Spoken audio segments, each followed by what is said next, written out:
Los legisladores de la Ciudad de México ya analizan una iniciativa que busca una reforma constitucional para elevar las penas a delincuentes que usen armas falsas. Estos son los detalles.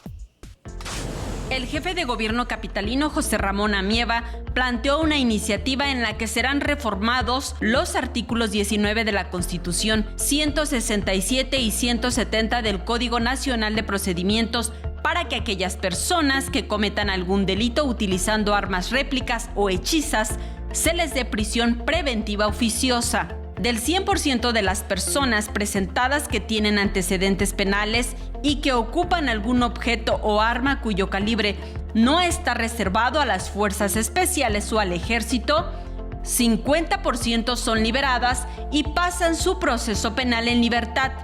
12% de ellos siguen cometiendo delitos.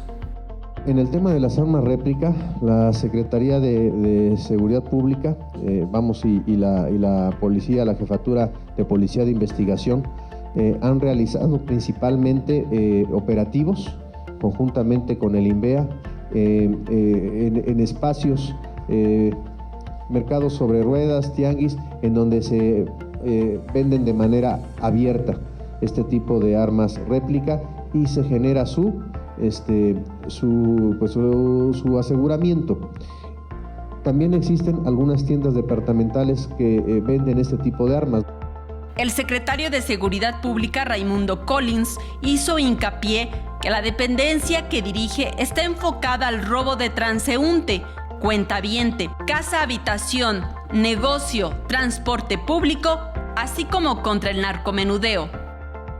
En el curso del año se han presentado o se han decomisado más de 4,000 armas de fuego en hechos delincuenciales.